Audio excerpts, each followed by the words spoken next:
Hi guys, it's Lindsay. Welcome back to The Wandering Reader. Today I'm going to be doing the mid-year check-in tag. This was a tag that was created by Harriet over at Harriet Rosie and Dane from Dane Reads, I think his channel is. I will leave a link to both of their videos down below. They basically came up with this tag as an alternative to the mid-year freak-out tag. So I did that tag last year and I was kind of coming around to June time and I was thinking about what I wanted to film in terms of sort of the year, like a mid-year wrap up kind of thing, but I didn't want to do the freak out tag again just because, like I said, I did it last year. And then Harriet tagged me to do this particular tag and I had a little look at the questions and they just seemed perfect for what I wanted. So there are 10 questions, so let's just jump into the first question. Question number 1 is, how many books have you read so far this year?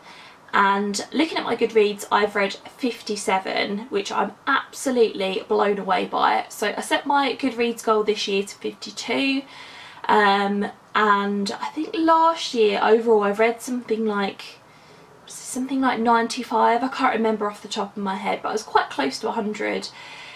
And now we're at 57 and it's June the 23rd today, so not quite halfway through the year yet, and I've read 57 books. I can't believe it. So yeah, really pleased with how my reading is going so far this year. Question number 2 is, what is your favourite book that you read so far this year? And I've got 2 to show you. The first one is Starfish by Akemi Dawn Bowman, and this is a YA contemporary story following Kiko. And she has a lot of problems with her anxiety, and she also lives in a household where her mother doesn't really like her that much, and she's a really talented artist and she's looking forward to getting into this school called Prism, and it's in New York, I think.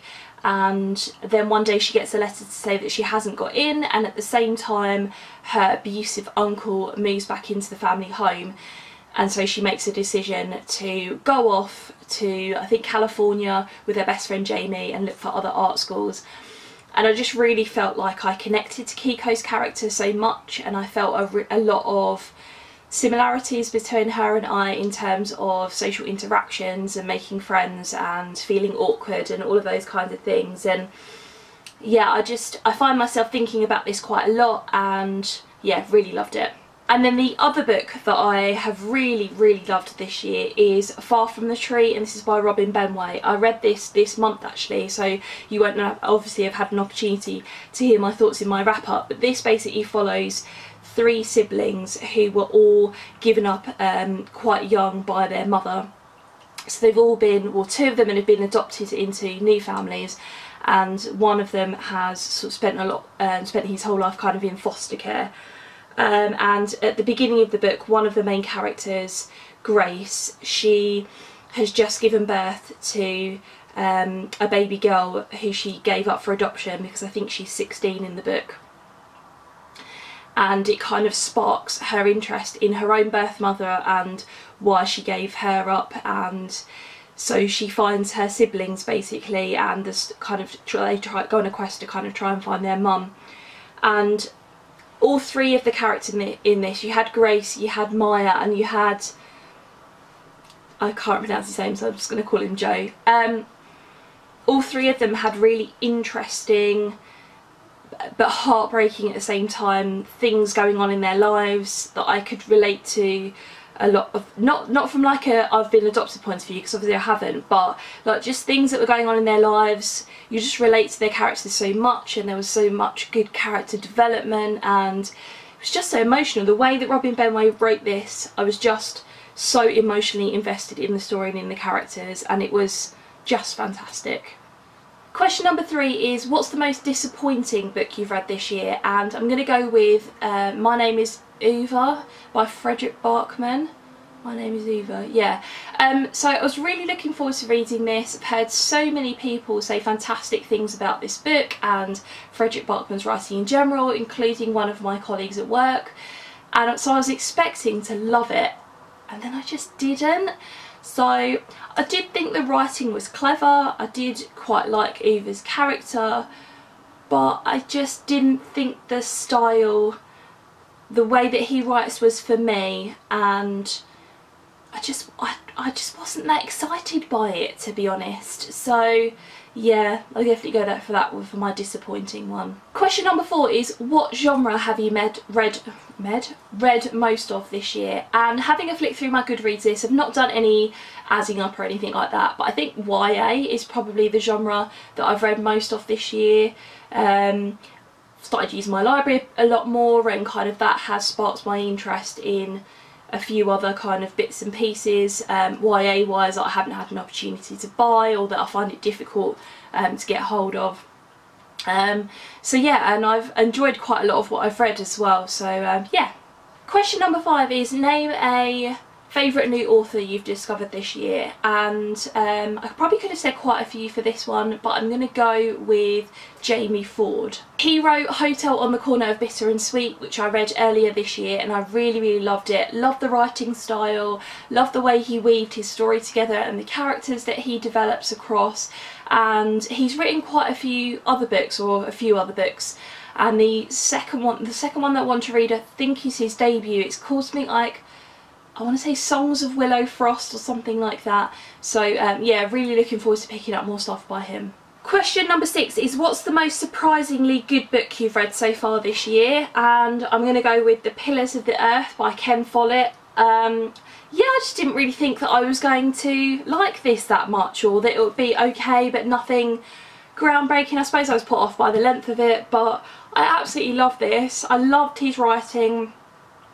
I loved the epicness of it, and I loved the characters in here. There's just so many brilliant characters that you're either really rooting for or that you absolutely hate. So yeah, I love the way that he writes a character, and I'm looking forward to picking up more by him. Question number 7 is, what are your favourite and most anticipated 2018 releases? So in terms of my favourite, I really liked The Great Alone by Kristen Hanna. Was that released in 2018 or 2017? I think it was 2018. Yeah. I liked Places I Stopped on the Way Home by Meg Fee. I really enjoyed Starfish, which was brought out in the UK this year. What's another one that I really enjoyed? Can't remember off the top of my head, but there's just a few. For the second half of the year, I'm really anticipating Michelle Obama's new book that she's got coming out, which I can't remember what it's called off the top of my head. It's called Becoming. And then I've got a list of other things which I'm just kind of like looking through at the moment. There's a new Marcus Zuzak book coming out called Bridge of Clay, which is exciting. What else have I got in here? Summerbird Blue by Kimi Dawn Bowman, which is coming out in September. Really excited for that one. There's a new Carlo Tessini book, which I believe is an illustrated children's book called Sea Prayer, coming out. And that's coming out in August.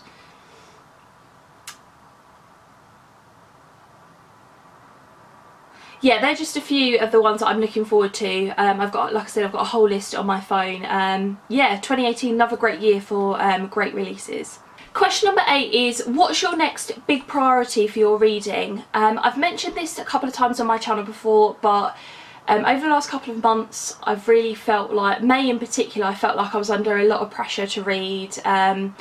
And I wasn't enjoying my reading as much as I could have done, even though I was reading some quite good stuff and that. I just felt like I haven't been reading enough, and I'm not in my reading groove at the moment. So I think for the second half of the year, I'm still going to carry on with picking up my TBRs in the way that I have, but I'm going to try to just read a little bit more, not by whim, but kind of like put some stuff in there that I'm genuinely excited about. Yeah, and just kind of get back into really enjoying reading again. So that's definitely a priority for me. Question number 9 is, what's been your bookish highlight of the year so far? And it was definitely going on the Booktuber meetup in April, meeting lots of people, having great conversations about books and lots of other things, and then kind of like getting to know people a bit better since we met up in April. I think we're going to be meeting up again in October, and I can't wait to see everybody again. Yeah, I just feel like I've got to be a bit more not just with the booktuber meetup, but I feel like I'm more a part of the bookish community now, and yeah, it's just been great. And finally, question number 10 is, who do you tag? So I'm going to tag Krista from Books and Jams, Karen from Rather Be Reading, and Leanne from Leanne Rose. So I will put a link to all of their channels down below. There we go. So that was it. They were all of the questions for the mid-year check-in tag. If you've got any comments or questions, please leave them down below. Thanks very much for watching, and I'll see you in my next video. Bye.